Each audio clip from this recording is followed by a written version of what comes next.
Why Igbos must live to forget the past and work to build their present.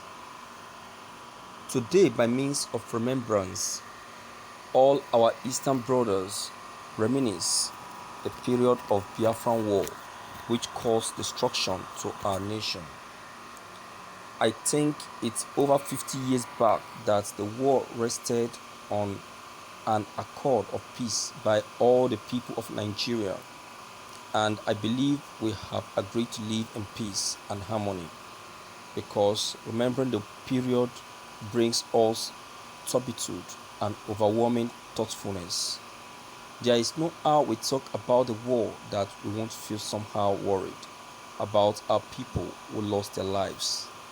There is some connection between the particular distress of war, the particular tension of war, and the kind of literary response it inspires. According to my father, he used to tell me that we should never pray for war, that war is not a mere child's play. It means destruction, wasting of human lives, and the ravaging of properties in mass. I remember what Chino Achebe said in his book titled There Was a Country.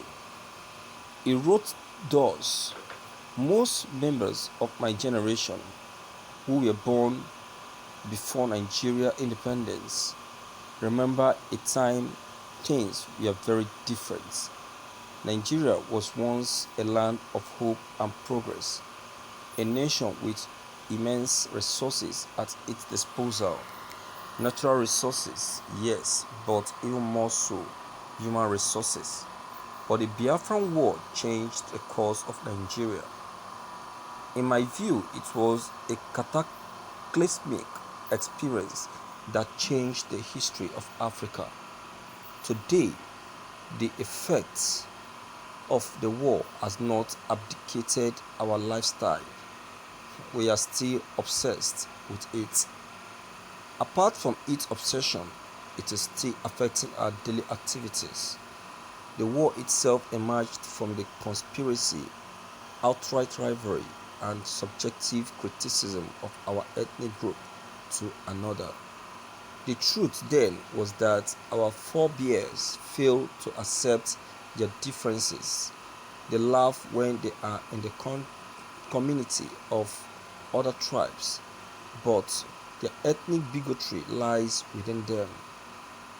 I will not want we dear offerings, who are just a peculiar breed, to imbibe in the stupendous blunders that they have made by propagating it anymore. We should look for ways to move Nigeria forward for the betterment of our generation and those coming behind. Is what we have experienced and what we are still seeing not war enough? Presently, we are faced with a global pandemic. Banditry and terrorism are still bedvilling our nation. Natural disasters and cultism and other problems, and yet we are here remembering Biafran War. The fact is that the past has nothing to do with our progress, what we will be today, and something to show for tomorrow is what matters. We have to enlighten my Eastern brothers to forget what has happened in the past and let's embrace present so that our future can be more secure through unity. If we have not heard how the war happens, I will briefly narrate it here so that we can know the truth and why we must disgrace totally from disunity. After Nigerian independence in 1960, the political elite that were ruling the country are seen as an agent of destruction who will pull the glory of the nation down if care was not taken, according to the army crates. As a result, a coup was staged by Major Chukwuma Kaduna Nzeogo and his military cohort, who were Emmanuel Ifejuna, Adewale Ademoyaga, Chris Anoforo, and Timothy Onwatuego.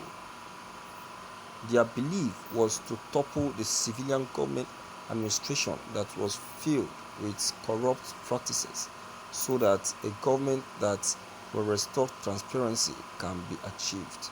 After then, news began to seep through. There was a rumor that the prime minister was missing.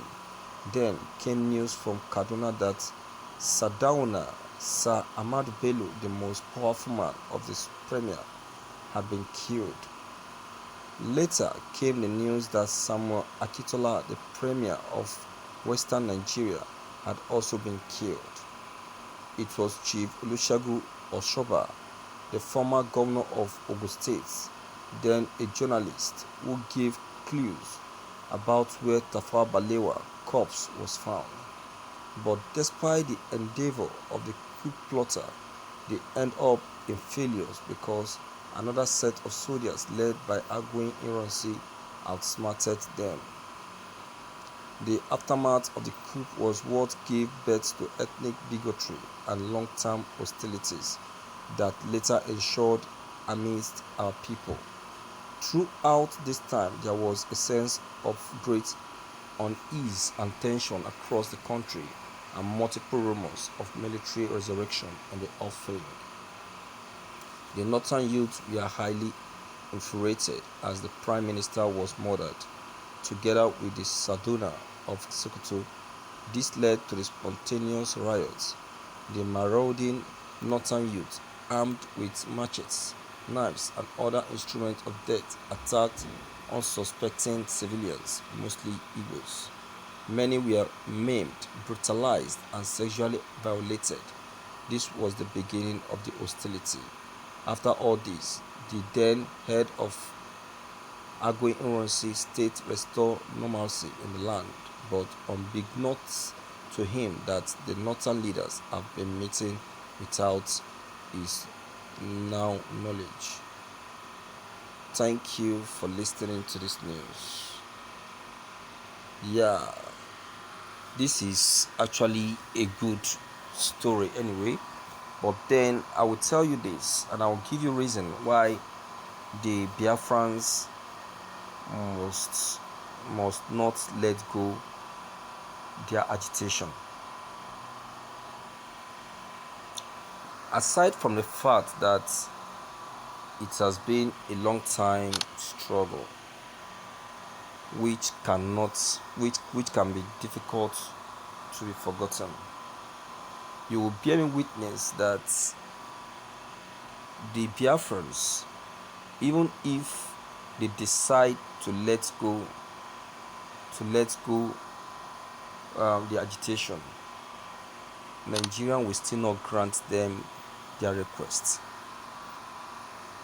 And even if they still allow to let go this selfish attitude of only one region ruling a country, will still continue.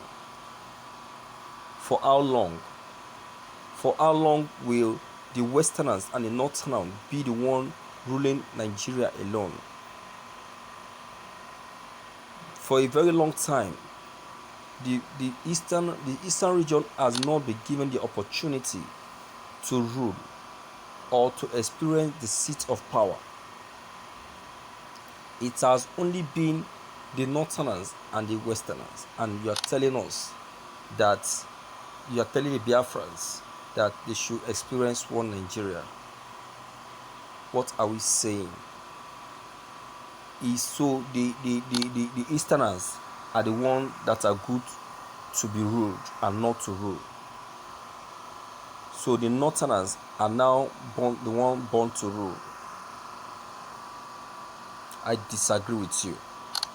I am not a Biafran, but I'm telling you that Biafrans will go on with this agitation and will achieve the republic without violence. There will be no any war. The Biafran actualization will be actualized with peace, without any war. The war has come and it has gone and will not repeat itself again. No one is going to die. Nothing will happen to anyone. Everything will happen so well, and nothing will happen to anyone. So believe me when I say that it is well. So viewers, what's your take on this news? Please don't forget to leave them behind. Click on the subscription buttons as well as bell button to receive more updates. Thank you.